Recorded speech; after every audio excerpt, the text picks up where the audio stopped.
विद्यार्थी मित्रों, good morning, सुप्रभात।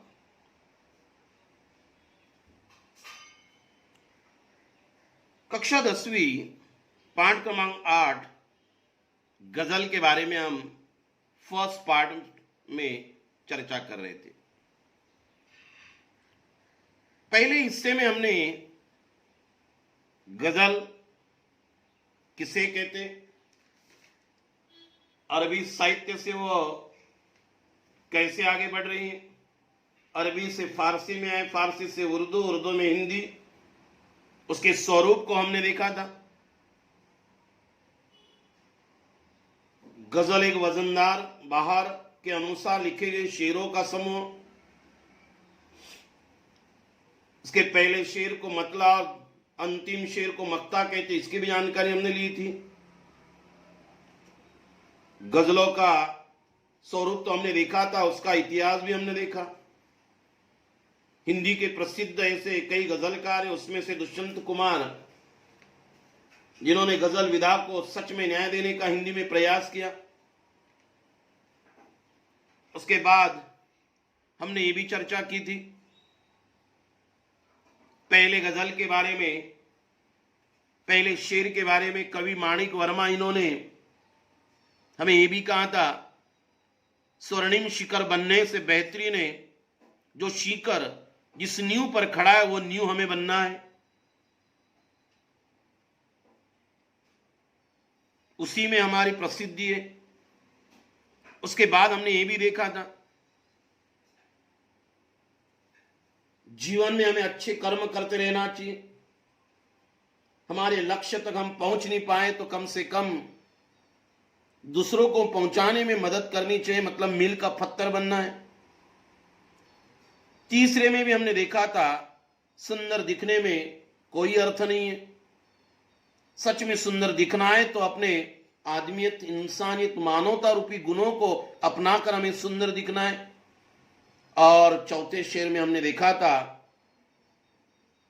कि कितनी भी प्रतिकूल परिस्थिति क्यों ना आए, हमें विचलित नहीं होना है। बिना टूटे, बिना बिखरे हर परिस्थिति का डटकर सामना करना है और हमारे लक्ष्य तक हमें पहुंचना है। ये 4 शेरों का हमने अर्थ देखा था। आज इसी गजल के पार्ट 2 में बचे हुए शेरों का अर्थ हम देख रहे हैं। कवि गजलकार माणिक वर्मा कहते, 5वां शेर, आपको महसूस होगी, आपको महसूस होगी तब हर एक दिल की जलन, आपको महसूस होगी तब हर एक दिल की जलन, जब किसी धागे सा जलकर मोम के भीतर दिखो। कवि कहते, आपको महसूस होगी तब हर एक दिल की जलन, जब किसी धागे सा जलकर मोम के भीतर दिखो। इंसान है तो प्रत्येक इंसान, मानव का कर्तव्य, कौन सा कर्तव्य? सहानुभूति।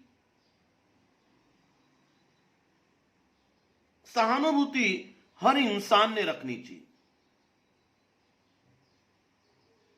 और जब हमारे अंदर सहानुभूति होगी, महसूस करने की शक्ति होगी, तो हम दूसरों के, हर एक लोगों के दिल की जलन को हम समझ सकते हैं। अर्थात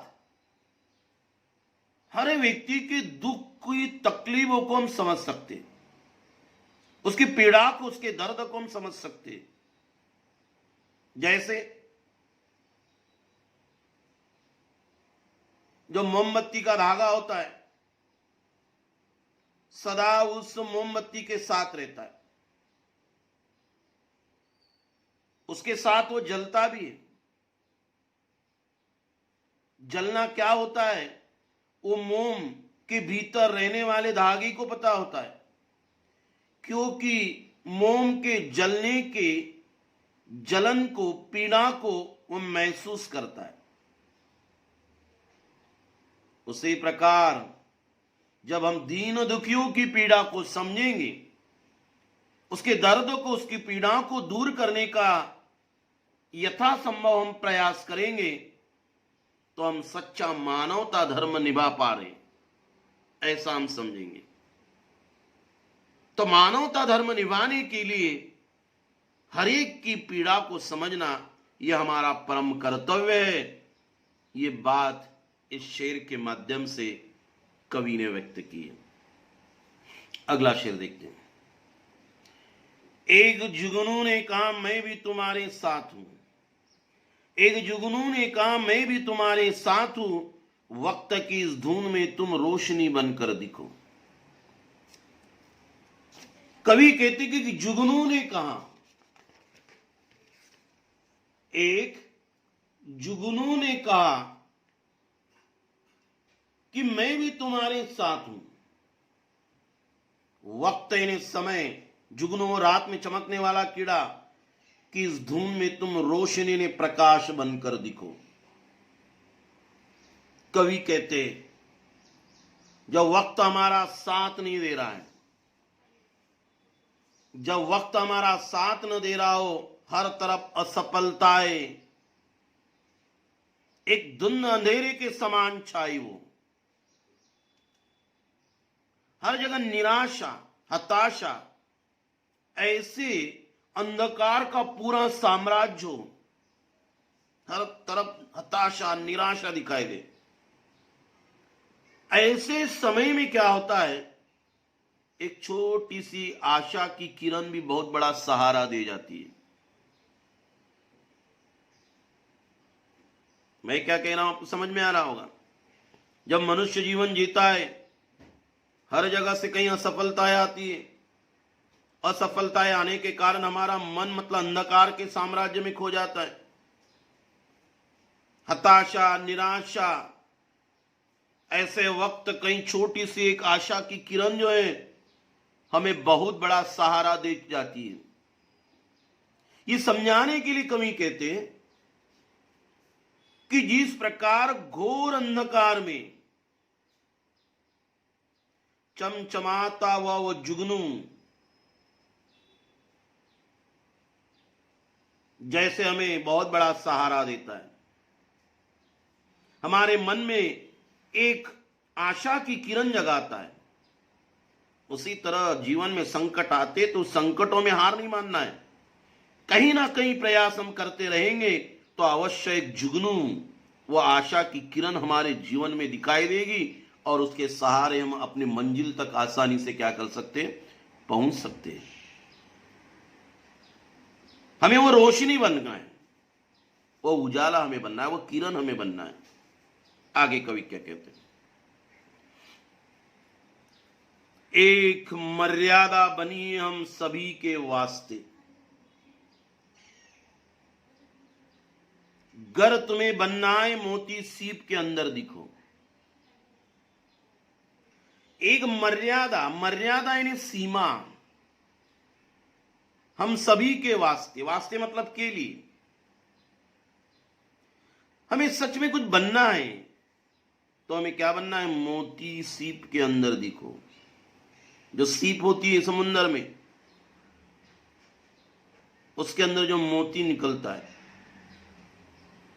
कभी कहते हैं मर्यादा बनी हुई, हर मनुष्य के लिए समाज में रहने के लिए एक मर्यादा बनी हुई, एक कुछ सीमाएं, इन सीमाओं के का पालन करते हुए हमें क्या करना है, समाज में जीना है। तभी तो समाज हमें स्वीकार सकता है।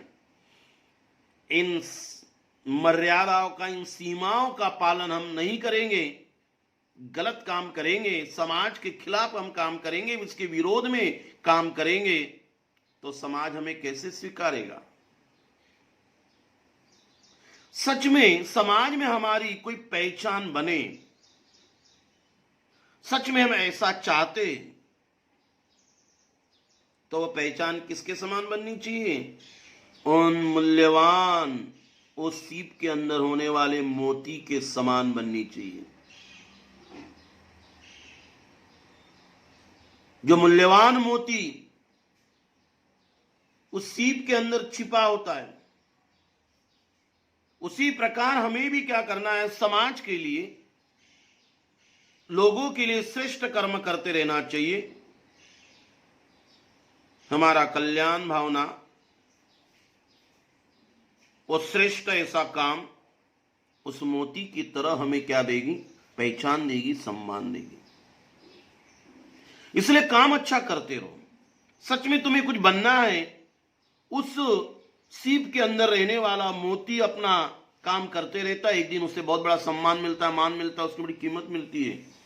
उसी तरह समाज के दायरे में, समाज की मर्यादा में रहकर हमें कुछ अच्छा काम करना है, समाज के कल्याण के लिए, भलाई के लिए, उससे फायदे के लिए ऐसा काम करते रहिए, तो हमें अपने आप उस मोती के समान पहचान अवश्य मिलेगी। ऐसा कवि ने इस शेर के माध्यम से व्यक्त किया। डर जाए फूल बनने से कोई नाजुक कली, डर जाए फूल बनने से कोई नाजुक कली, तुम ना खिलते हुए फूल पर तितली के टूटे पर दिखो। कवि कहते, डर जाए फूल बनने से कोई नाजुक कोमल ऐसी कली, तुम ना खिलते हुए फूल पर तितली के टूटे पर दिखो। यदि कोई कोमल ऐसी कली जो है, नाजुक यानी कोमल ऐसी कली फूल बनने से डर रही हो, कली जानती है कि उसे खिलते ही तितली उसका रस चूसने के लिए आएगी, कली जानती है कि खिलते ही उसकी जो तितली है उसका रस जो है वो चूसने के लिए आएगी और फूल बनी कली को परेशान करेगी।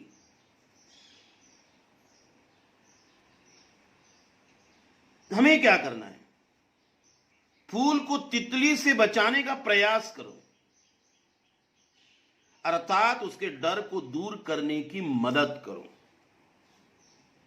कुछ लोग होते डरते समाज में,